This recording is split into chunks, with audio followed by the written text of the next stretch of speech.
Hey folks, this is Vince with Dad's Gaming Addiction, and today we're going to quickly check out Undefined Game Pack.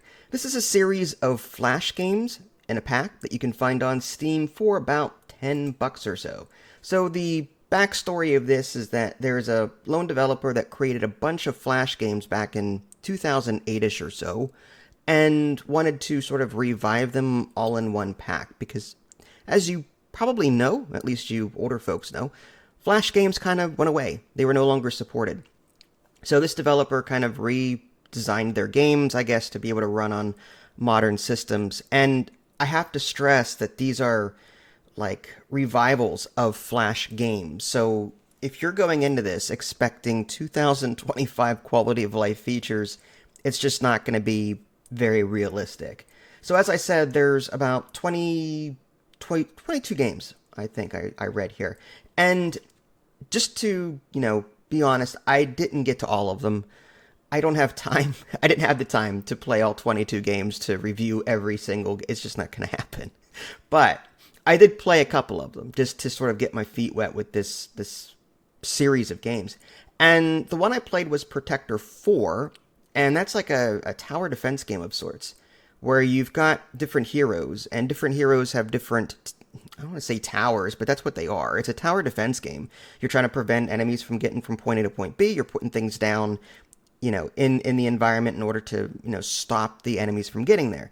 But instead of using towers, you're using actual troops. So this one advisor I had footmen and knights. The other one had like some kind of mage unit. So you have to switch between the different advisors that you have and then put down various units. So it's okay. It was fine. And the sound controls at first weren't like there in the options menu, but I found a little button on the top of the screen that you could click on to adjust the volume. But highly recommend just going to your desktop audio mixer and just turning the entire thing down as you need to.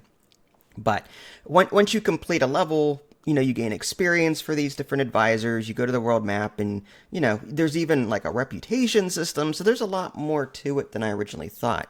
And then I tried My Pet Protector 3. And again, there's a number of these. There's My Protector 1, 2, but I tried 3, the latest one.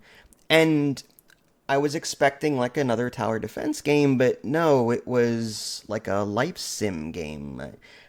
For those of you not familiar with life sims, back in the day in Flash, you had this character, you interacted with the environment, and then some games like you go to school and you learn certain like subjects, and your character got tired, so you had to rest. It was like the Sims before the Sims. I don't remember when the original Sims came out, but it felt like a Sims game. So as an example, I there was this village, and I worked to earn gold, but my character was getting more and more tired as I was completing these tasks. And on the very top, it says there are 310 weeks left. So it looks like there is a timer associated with this. Like you have a limited amount of time to like click on the things to make your guy better, and then, hope that you're going for whatever build you're. I don't know what the end game is because I didn't get that far. But yeah, there's like a turn-based character improvement Sims system at play here. You can stay home and rest, but there's even dungeons that you can go into. So, and it's extremely, I want to say lackluster, but I mean, again, this is a Flash game. I have to just stress that. You go to the open world, you pick like a dungeon to explore. You can see what dungeons are, available at the start. It'll tell you like, the cost of going into the dungeon, or the cost of, how tired your character is going to get. But using the arrow keys, up, down, left, right, you move your character to an enemy, I guess, and it's just an auto battler. It just back and forth, you do damage, and you can consume a potion, to get more health. But like again, it's okay. It's just like I said, in the back of my mind, I have to keep remembering this is a Flash game. This is a Flash game. This is from 2008, mind you.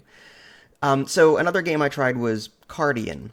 I kind of like this one. It reminded me of another game I played, a Flash game called Swarm Queen, and I covered that on my channel a couple of times. But you choose like a class, like there's Necromancer, a Holy Paladin, and so on. And then it's a card builder, where at the beginning of the game, you don't have that many cards. But when you get into it, you've got your row of cards on the bottom, and you earn resources over time. There's gold, there's like iron, crystal, whatever. And then you play cards in order to add them. Like, you play resource cards to increase your resource generation. But then you play troop cards to, on the very top of the screen, sort of queue them up. And then when you're ready to summon them, you just click on them. But, you know, they have a limited number of charges. So you can only, like, summon them so many times before their card goes away. But when your hand runs out, you can click on the deck to spend gold to get another card. And it's just a matter of, you know, there's resource management. There's a little bit of timing involved trying to get, like, the right units to get behind the right other units. Like, some are tanks, some are mages, you know, that kind of thing. But, you know, assuming that you win the battle by sending enough troops the enemy's way, getting past his troops, and attacking the enemy portal, once you get that health down to 0, you win, and you earn, like, bonuses, like XP, you earn gold, whatever. And you can spend that gold in order to open booster packs, and this will improve your deck, which is kind of cool. So, like, this is a game I could see myself coming back to every now and again just to see how good I can make my deck. But you can play against different enemies. Like I said, you can open up card packs, you can build your deck. It's all pretty good. And I didn't play a whole lot else, so, but my opinion is for 22 games, $10, it's not a bad deal, but you gotta remember it's Flash games, so this is more of a nostalgia trip than anything else. But there's a demo, so check that out first before you buy it. This is Vince, thanks for watching. Catch y'all next time. Take care.